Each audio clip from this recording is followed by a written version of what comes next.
Well, how are you guys? Today's video is going to be about building model boat plexiglass cases to protect them from dust. I noticed a lot of my boats were collecting a lot of dust and I was not happy about that, so I started researching. And I found that if you purchase them, they're very expensive. And I found that if you build them, it's not too bad, so that's what I have elected to do.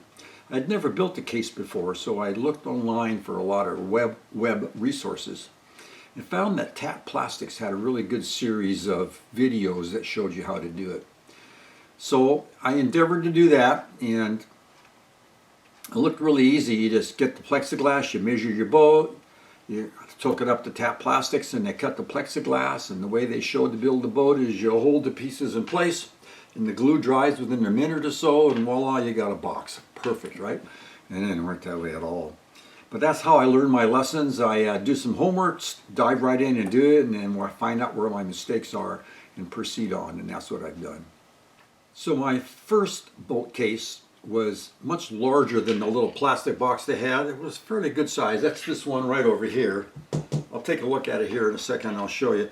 And they were way too large, and you kind of hold it in place, but it wasn't as nice and neat as a little square box, and it wasn't square. And there's gaps in there, and I dripped the glue all over, and I measured the size of the thing wrong, and the lady at the store helped me and do the sizing right, so she cut it the correct way, unlike what I asked for. And I learned a lot of lessons from that. And the second case I built, which is over here, and I'll show you that in a second, was much better. So today's video is how I built a model boat case based upon the lessons I've learned. Let's get to it. But first, let me show you the box. So here's the first enclosure I built. It doesn't look too bad. I have the good side forward. The seam doesn't look too bad. The back's a little bit rough. It's got some mismatching along the line. My really big concern is that it's much too wide. The side of the boat to the plexiglass is quite large. It doesn't need to be that big. And the top of the boat is quite a distance away from the top of the plexiglass, so it weighs a lot. It's got a fair amount of weight here. Let's take a look here at the wood. So this is really just a prototype of what I was doing, and I just grabbed an old piece of wood I had laying around that seemed to match the right size. And you can see this case is just laying right on this wood. I hadn't really given thought about what the base should look like, how thick it should be, and how to attach it and so forth. Maybe just laying loose is fine. Or laying right on the desktop would be fine. I'm still not sure. And I made an improvement on my second boat, so let's go take a look at that. I don't know how well you can tell from the camera, but the seams are much better. They're more clear. There's no real gaps anywhere. The space between the end of the boat, the bow and the end are much tighter. Not much space above on the top. That's much more narrow. And then I ended up using a router and put a little channel in here, and this now sits inside. I got a better piece of wood. I haven't stained it or routed the edge, but that's maybe what I'll do on the third one. I don't know yet. All right, let's start building a case. The process I use is to get one of these large pieces of white cardboard that would cover my boat, cover the outline of my boat. We should call it the envelope of the boat, not necessarily the outline. And I lay it on my pad so that it lines up with all these lines, so I know I have straight lines. And I put my boat on here, and then I find the width and the length of the boat and put a square or a rectangle that is the envelope of the boat. And I take one of my squares. I have a taller one I could use if I need to go higher. Then I take my square and put it up here to the leading edge, which is right on the piece of paper, and the trailing edge, which is very near the piece of paper. Let's call it the edge of the paper. It could be a little larger, I don't mind that. And then we find the widest part of the boat. And I like to mark the cradle legs, so when I remeasure, I can put the boat back in the same place. And we'll put this aside for the moment.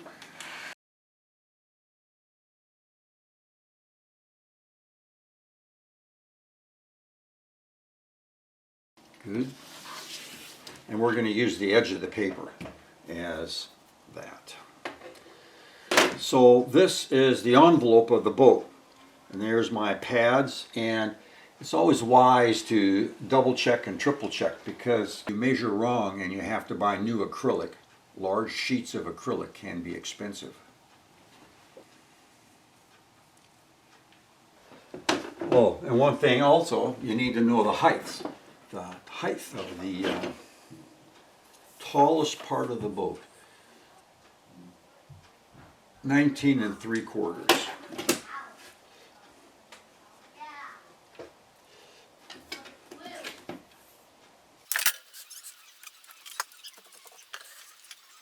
So now I want the plexiglass to be 1 inch wider. So let me write down these numbers.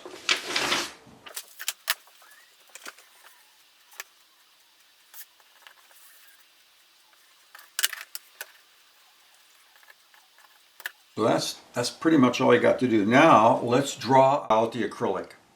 I'm going to do that on an Excel spreadsheet and a PowerPoint, and I'll show you the picture of what I got. The length of the boat is 28 inches. The width of the boat is 8.5 inches, and the boat is 19 3/4 inch tall. I'd like to have a 1 inch space between the boat and the acrylic panel. I chose to add an extra 1/16 of an inch for variations in my measurements. The acrylic panel itself is 3/16 of an inch. Note that the front and back pieces are long and they cover the end piece so that there's no seam. It's a nice smooth panel. The long side is the 28 inches of the boat plus the two 1 1/16 spaces front and back plus the two 3/16 inch of the panel, making the whole long side 30.5 inches long. The end piece is 8.5 inches for the boat and 2 times the 1 1/16 space between the boat and the panel for a total of 10 5/8 inches wide. The actual width of the enclosure has an additional 3/16 here on the end for a total of 11 inches wide. So what we've done so far is to calculate the length of the enclosure and the end piece's width of the enclosure. And that covers the front and back and to both ends. We've also calculated the width of the enclosure entirely, which is what the top needs to be. It has a little bit wider than the end. And what's next to be is we need to calculate the height. Determining the height is more of the same diagrams. When we measured the boat, we determined it was 19 3/4 inches tall. And let's, for the sake of the diagram in context, here's the acrylic side panels, there's the top side panel. We got a 1 1/60 inch gap in there. And I've elected to use 1 3/8 inch at the top to have a little more room. Now let's talk about how the plexiglass interacts with the wooden base at the bottom. If you remember from the beginning of the video, I showed a picture of the acrylic sitting in a little groove. I just was not enamored with letting it sit on the top of a desk or a piece of wood and slide around. It's an accident waiting to happen. So this groove adds a little stability to the assembly. So now we can determine the height of our enclosure. It's adding up all these numbers here to get a height of 21 3/8 inches tall. So now that we've determined each of the dimensions of our enclosure, let's map them out to the piece parts. There's the back, the front, and the two ends and the top. And you assign the length and the height and the width and smaller end width. And then you make a cut list. We're going to be buying 5 parts with these dimensions. You take them to the local place that cuts acrylic for you, or you buy a sheet and cut it on a table saw, and then you have your piece parts. And next we'll glue them together. Well, I received my plastic. I got the ruler out and measured each piece, and it was just like I asked for. The 2 sides, the 2 ends, and the top. So let me do a practice assembly here on my desk, and then I'll take it downstairs and we'll set it up. So to do my practice setup, This is the side, this is the top. That's kind of hard to assemble that with this up on top.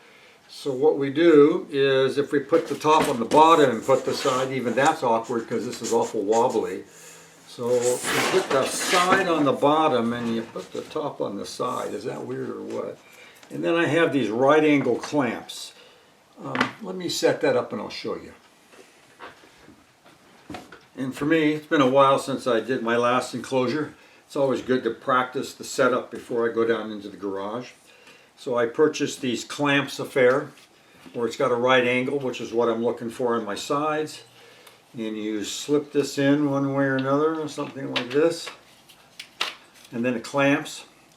And I got two of them. And here I clamped one to the side, which is on the bottom. And now we're going to clamp it to the top. And you slip it in here, like this.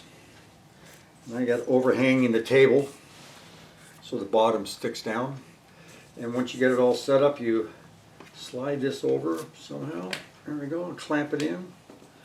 Voila. And it's a nice right angle. And then I would take the end piece and put it right here on the end, but my clamp's in the way, so for the moment I'll just set it right here. And it looks to me like I got room about just... Oh, there's another step that could be done upstairs here more easily than in the garage. And that is to remove some of this blue plastic. You see, I use the word glue. We're going to glue these parts together, but it's really not a glue. It's something you can't really scrape it off. It's a solvent. And when it's a very runny, clear liquid, and when you lay it in there, what it does is it sort of dissolves the acrylic on this side and that side, and when it dries, they become one piece. You can't really take it apart again without breaking it. You can't scrape it off. And since it's so runny and thin, it'll get underneath this plastic. Now this plastic is meant to protect the acrylic from being scratched. But if you leave it on, when you put it on, it doesn't really blend or weld well. So you got to pull it off before you do it. And I got a piece here from a sample piece that you can pull off. As you can see, it comes off, and what you want to do is you want to trim the edge off like this so that when you go to weld them together, they're nice and clear. See now that the plexiglass is exposed. The other thing we'll have to do is there's a saw blade that has cut this at the shop, and it's pretty smooth, but the solvent gets in and it might bunch up or not adhere well if there's bumps from the saw blade. So I take a 400 or an 800 grit piece of sandpaper by hand and smooth that out. One way you're supposed to do is use a router, but I don't have a router table, so I find sandpaper is adequate. And I can feel a little bit of rough edge here where the saw blade cut these to size. So this is where you use some fine paper or a router to smooth these. And for me, the 400 grit works just fine.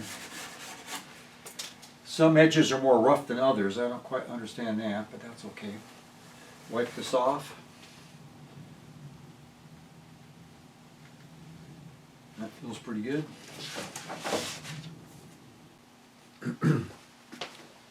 All right.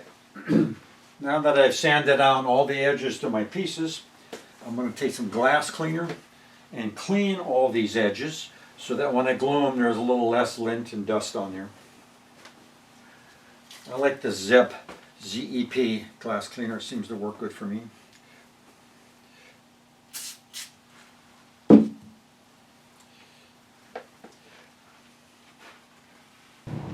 Now that I have my right angle clamps on here on both sides, I had to turn it sideways because these clamps stick down quite a ways, and I guess I could raise it off the table, but at an angle works good. I think what I'm going to do is lay the glue along here once this is at a right angle, which I like. But it's not lined here at the top, so it's kind of loosely held. Let me adjust this a little bit. There we go, like that.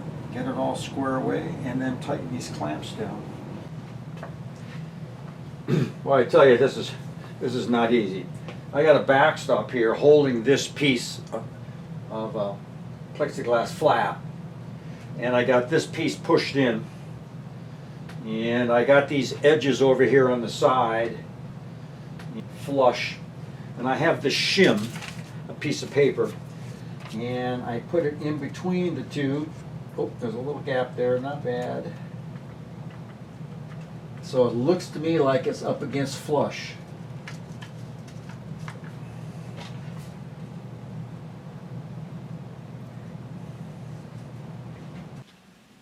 So let's pour a little bit of my acrylic solvent into my dispenser.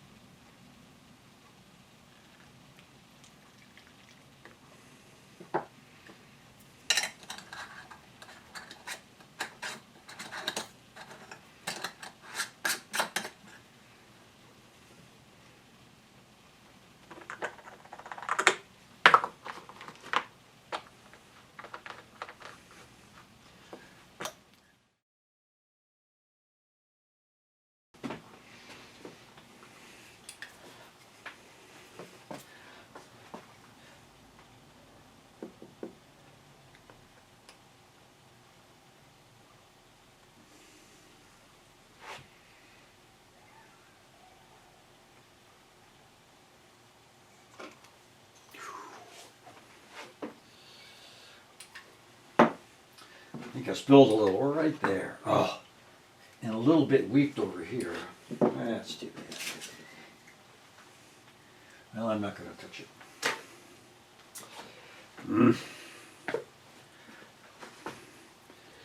So now we're going to let it sit for a couple hours, and then I'll flip it over.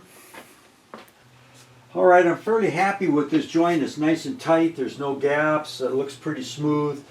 I'm getting better each time I do this. The one problem I'm having is the runniness of the solvent. I think I didn't squeeze the bottle. I laid it there, but I should have gone a little faster, I think, or somehow, because some of it seeped through onto the wood below, holding it in, and that's okay. I can set it in the back and it won't show so much, but I prefer not to have that. I guess the way to keep it from seeping through is to stand it up. This is the way it, whoops, this is the way, no, that's right. This is the way it would go, like this.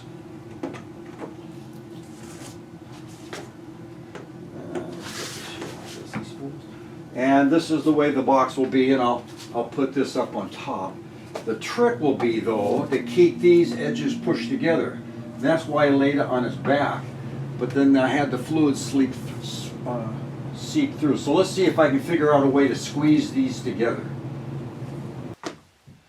All right, I couldn't get the sides to pinch together properly to make a good seal while it was standing up. I did everything to squeeze them together, but they didn't do it. So I turned around and laid it on his back again. And then I realized that the joint is here floating without any piece of wood holding it in. I don't know why that is this case, but it is. And I'm quite happy about that. So with it laying on his back, it was compressed itself tight. The glue, the solvent went on the other side as I went down the edge. And I don't think I spilled any this time. It looks really nice. As best I can tell. We'll have to wait and see once it dries, and I'll stand it up and make sure that's a good sealed joint, but I'm happy. Looks good. So my recommendation is if you guys ever try this or something like it, be sure to practice on some extra acrylic that I bought, put them together and put a seat bead down there and pick it up. One of the problems is with this applicator is this is a tiny little needle, a little bit of juice. You lay it down and it just kind of seeps out and it kind of goes along good, but when you lift it up, it continues to seep, and every time you lay it down, it drips. So there's a certain technique that I'm learning. Practice makes perfect. So I continued on and I put the end piece down, and I propped it up higher so that there was nothing touching the outside of the joint. So when you put the solvent on, it didn't leach in and cause a stain. And that worked real well. By propping it up, I had a hard time getting good compression, so I used a magnet of all things on both sides and a metal. And that kept it off so the joint is clear, but at the same time I was able to push it in this way. I propped it up from the bottom so there was no bow, and I got it flat and laid the solvent, and it worked real good. I will now, once this is dry, flip it around and do the other end, and we might be done.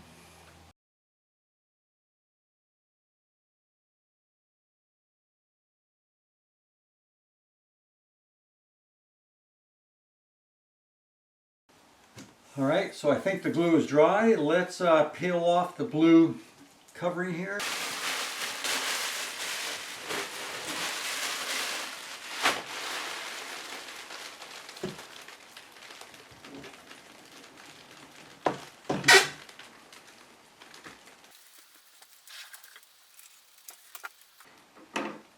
Boy, I hope this fits.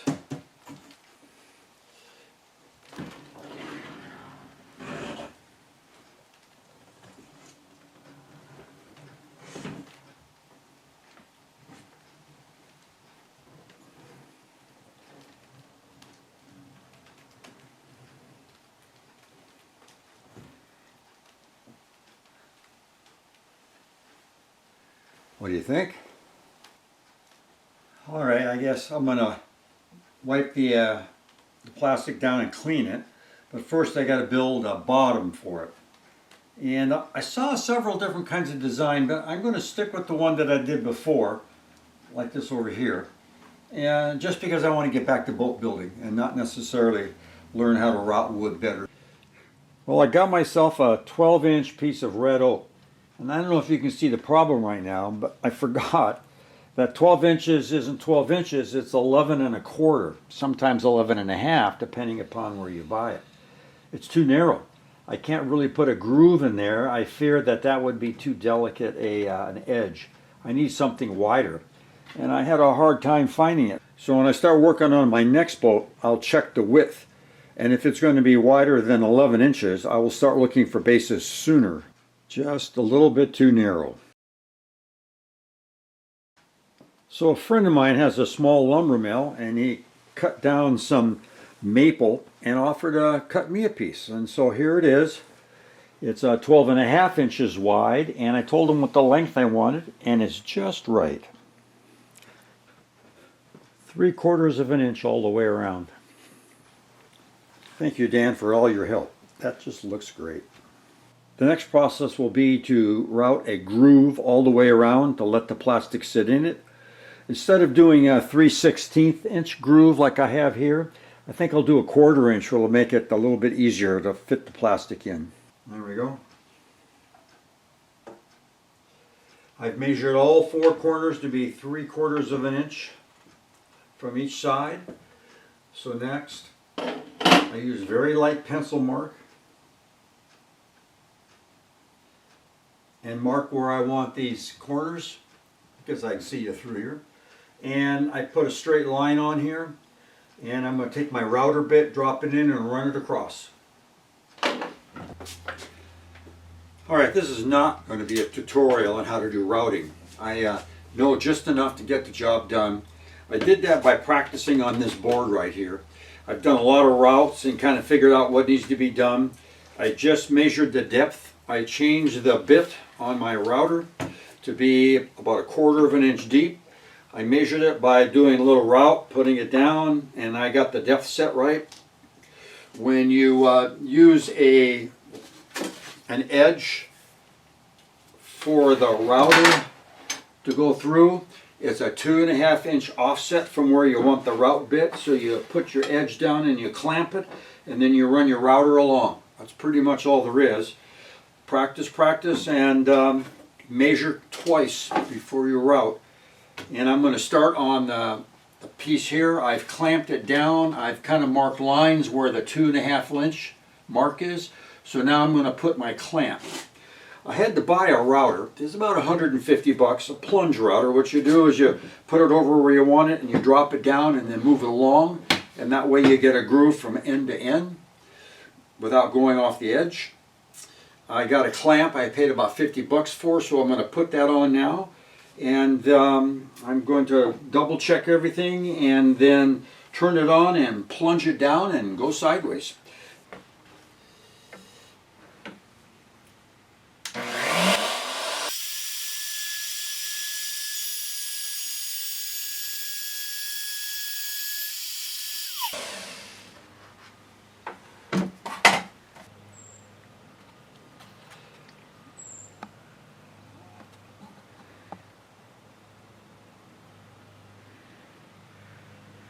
Well, there she is, all four sides routed out. Well, I guess that completes it.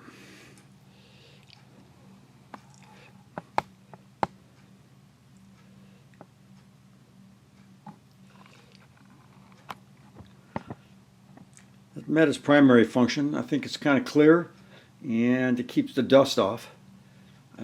I got better this time than last time. I still have a ways to go, but I'm happy with it. Well, I guess that finishes this project. I enjoyed it. I hope you guys enjoyed me building this case. I don't profess to be the best boat builder in the world, nor the best display case builder in the world, but I sure enjoy doing it, and I enjoy building this. I think I'm getting better anyway. And so for now, that's it. God bless you guys, and I'll see you after I finish my next boat. Bye-bye.